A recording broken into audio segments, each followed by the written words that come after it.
aplicar lo que aprendemos, lo que conocemos, a resolver los problemas reales que tenemos.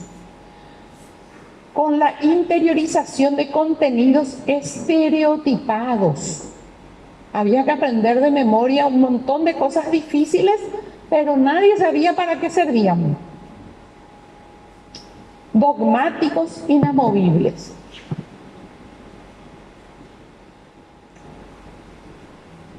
El propio Consejo Nacional de Educación y Cultura, luego ya de que alcanzamos la transición democrática y se conformó este consejo para elaborar la reforma educativa de 1992, expresa en su informe que tenemos una extrema vulnerabilidad en el año 2004 del sistema educativo ante intereses y presiones del sistema partidario, de origen partidario. Seguíamos con la hegemonía de un partido. El acceso al sistema educativo, al Ministerio de Educación, con todas las funciones, cargos, cualquier nombramiento de maestro, cómo era el acceso en cualquiera de sus funciones, incluso estudiantes, docentes, etcétera, está condicionado por la militancia y la lealtad partidaria, y no por la eficiencia y la capacidad. Se daba una instrumentación total del Ministerio de Educación para fines del partido gobernante. Masificación clientelar, apertura de nuevas oportunidades para amplios sectores de la población, ¿sí?, pero condicionada a lealtades políticas. Y este es el informe del Consejo Nacional de Educación y Cultura, que se formó para la elaboración de la reforma educativa. También menciona el CONEC, ¿verdad?, el Consejo, lo más terrible fue la fijación de una cultura institucional acrítica, separada de la realidad social, totalmente acrítica de lo que podemos tener como realidad social. La escuela autoritaria se caracterizó como una institución movida por consignas, antes que por una modalidad de gestión y principios asumidos a través de la reflexión, a través del consenso y la libre participación. Y todavía encontramos serias dificultades con todo esto. En esta forma de concebir la institución, la gran institución educativa, el Ministerio de Educación y Ciencias hoy en día, pero ellos se referían todavía al Ministerio de Educación y Culto en 2004, no existe lugar para el diálogo, para la crítica o el disenso. Algunas ideas de los grandes educadores del momento, Secundino Núñez, toda la arquitectura jurídica y leyes, ¿verdad?, fue uno de los grandes constituyentes, ¿verdad?, los que elaboraron la Constitución luego de ese cambio y esas intenciones de transitar hacia la democracia. Toda esa arquitectura jurídica se refiere a los cambios jurídicos y a la elaboración de la Constitución Nacional del 92. De nada sirve cuando los ciudadanos están desprovistos de dotación ética. La persona humana, el bien común, la nación, poder y poderes, la cultura política e ideología son algunos de los temas que él aborda en sus libros. Y aquí otra frase del gran profesor, el doctor Luis Alfonso Reyes, que hasta sus últimos días compartió una investigación en la Facultad de Filosofía con el equipo que estábamos formando para investigar el pensamiento crítico. insistió, su enfermero al lado, el tubo de suero conectado, insistió que él sería parte de esa investigación, sería uno más en el equipo. Es necesario crear una cultura ciudadana de responsabilidad y honestidad basada en principios y valores que resguarden la dignidad humana, los sagrados intereses del bien común y los altos intereses de la República. Y está también en la foto con Pabí Oliva, el recordado Pabí Oliva, un gran maestro también, sí.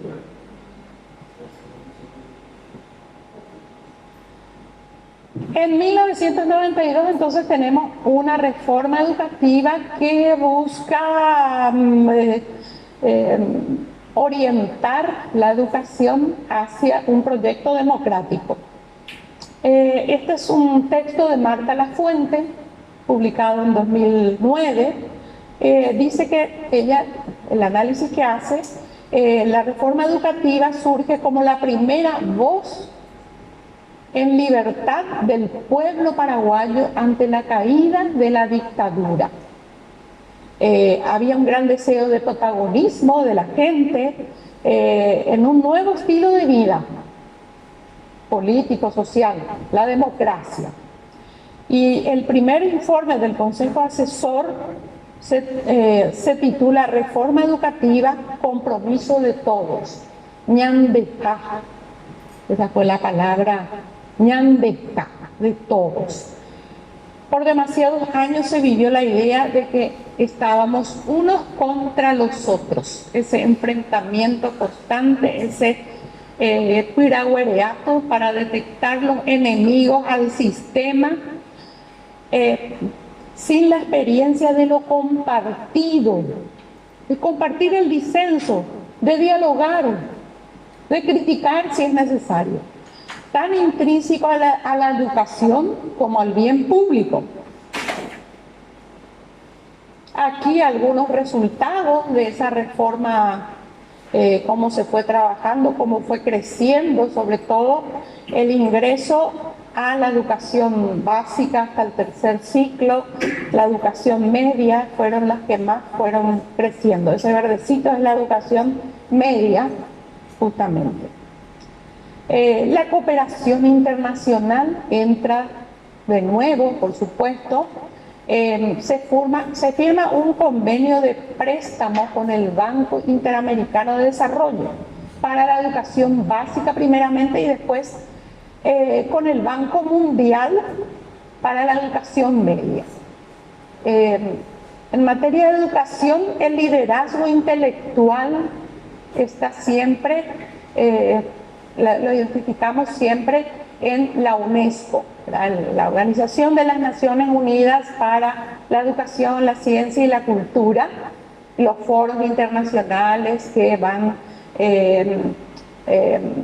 presentando declaraciones y avanzando en todo lo que compete a la educación, tanto desde el punto de vista de la calidad de la educación, como también el acceso a la educación y la inclusión de todos a la educación. Pero en materia de efectiva, de manejo económico realmente, estas son las instituciones que efectivamente controlan lo que se hace en educación, sobre todo por el manejo de recursos.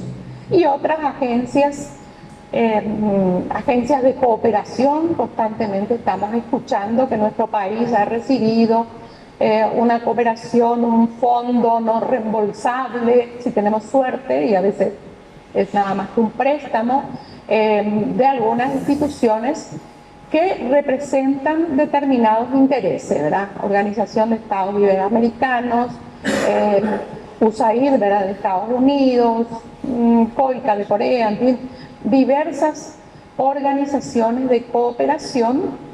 Y bienvenida a la cooperación, siempre que mantengamos la soberanía en las decisiones, en la elaboración de los planes, los contenidos. En 1995, el Ministerio de Educación y Cultura, cuando eso, firmó un acuerdo de asistencia técnica con el Instituto de Desarrollo Internacional de la Universidad de Harvard, con el objeto de fortalecer el uso de la información para la formulación de políticas y otras cuestiones, ¿verdad? Y también tuvimos una experiencia importante cuando se establecen las bases de esa reforma educativa. Tuvo un periodo de consulta a partidos políticos, a universidades, a instituciones que podrían aportar a la discusión de cuáles deberían ser los fines de la educación paraguaya. En ese momento, entonces, le tocó al doctor Estigarribia, el doctor Ricardo Estigarribia, juntamente con un equipo de la Universidad Católica, el profesor Sosa Taboada y otros, ¿verdad?, presentar una propuesta muy relevante, discutiendo lo que se estaba por aprobar, que iba enfocado solamente a la formación para el trabajo, la formación práctica, las competencias que hace falta para que cada persona sea un buen trabajador, dejando de lado todo lo demás, cómo se forma esa persona como intelectual, como ciudadano, crítico, en lo social. Y eso es justamente lo que impulsaron, lo que criticaron e impulsaron nuestros profesores, ¿verdad? Llevaron la propuesta que fue aceptada felizmente. Entonces hoy tenemos un marco, por lo menos en la reforma educativa de 1992, un marco bastante completo que propone una formación integral. No sé si, bueno, después podés profundizar esa parte. Sí. La Ley General de Educación establece, salió en el 98, establece los principios generales de la educación pública y privada en Paraguay, otorga a la educación un lugar prioritario, como debe ser, para la consolidación de la democracia. Entonces, todas esas lacras que teníamos y esa fijación, como decían el CONEC, era esa fijación de una cultura autoritaria, teníamos que cambiar de alguna forma, y ahí está, todavía estamos en esa lucha. La disminución de desigualdades y la apertura de nuevas oportunidades educativas para todos los habitantes de la República. En el año 2006, Marta Lafuente fue, además de ministra, una investigadora bastante comprometida en ese sentido, y llevó adelante, junto con otros colegas, ¿verdad?, del Ministerio de Educación, una medición, la primera medición del pensamiento crítico que se hizo en Paraguay con estudiantes de la educación media, que estaban haciendo la evaluación en general de cómo estaban yendo los estudiantes de la educación media. Entonces, traen de la Universidad de Salamanca, de España, el instrumento, el Pencrisal, que ellos utilizan, y lo adaptan, toman algunas partes de ese instrumento que sería posible aplicar en Paraguay, y hacen esta medición. Miden el pensamiento inductivo, el pensamiento deductivo y el proceso de pensamiento crítico social en los estudiantes de la educación media. ¿Qué es lo que encuentran? Un nivel casi aceptable en procesos mentales inductivos y deductivos, casi aceptable, medio, digamos, porque el puntaje máximo aquí es 20, entonces 12,24, 13,71 en deductivo, pero en los procesos mentales de desarrollo de pensamiento crítico social 6,25, totalmente sobre 20, que era el puntaje máximo.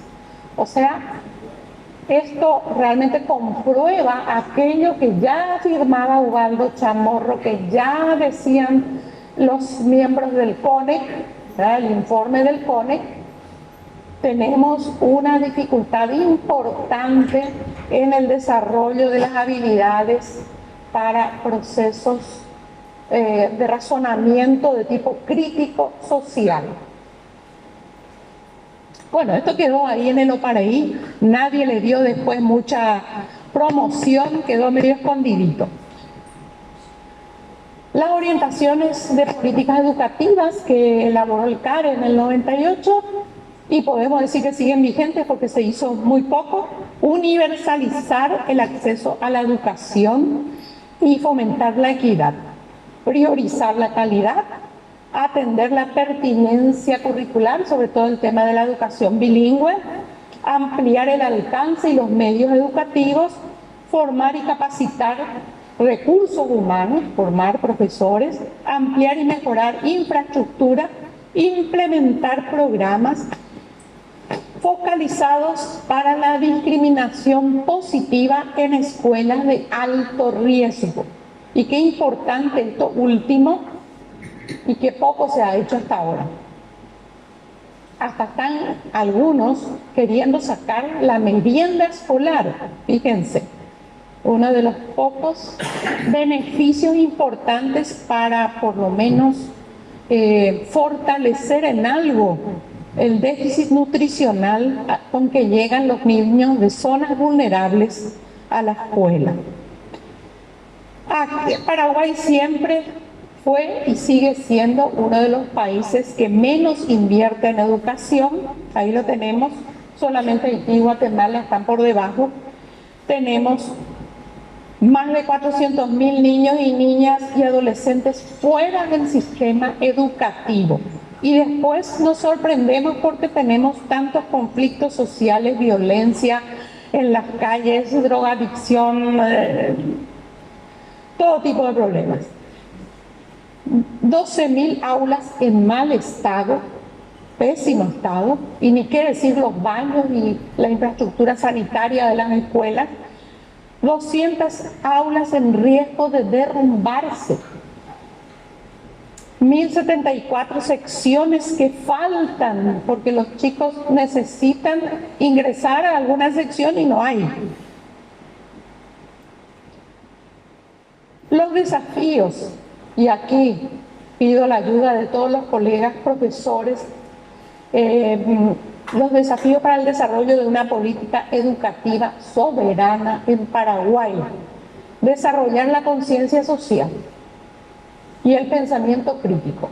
Esta es la deuda pendiente, es lo que venimos arrastrando desde ese decreto de 1942, y es fundamental fortalecer la soberanía y la autonomía intelectual, mejorar el sistema de selección, ingreso y promoción de maestros y gestores de la educación a nivel público y privado, pero sobre todo a nivel público.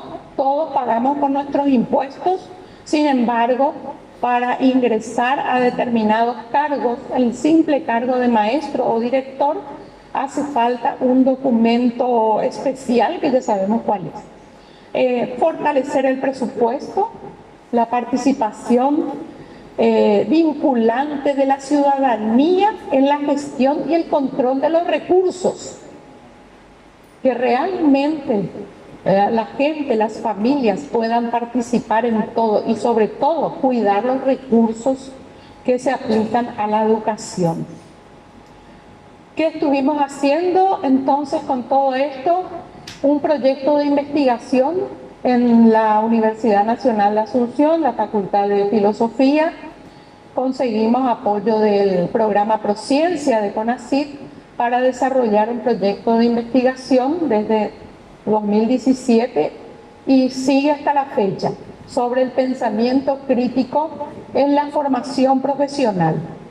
Y actualmente, a través de un convenio con el Ministerio de Educación, también estamos trabajando en la formación de formadores de maestros de todo el país, con cursos que fortalecen la formación de esos maestros en pensamiento crítico. Hay otros temas también en esos cursos de formación, pero nuestra colaboración específica es en lo que se refiere a pensamiento crítico. Bueno, por aquí ya dejamos algunas referencias y sobre todo quiero escucharles a ustedes porque aquí tenemos a profesores, educadores de vasta experiencia que pueden estar brindándonos algo de su conocimiento y experiencia.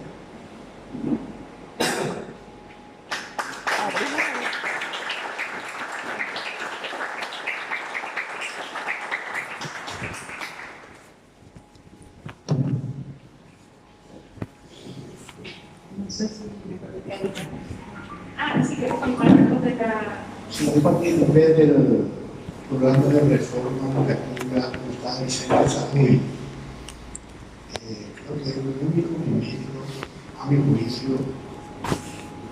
profesional, filósofo, tiene varias obras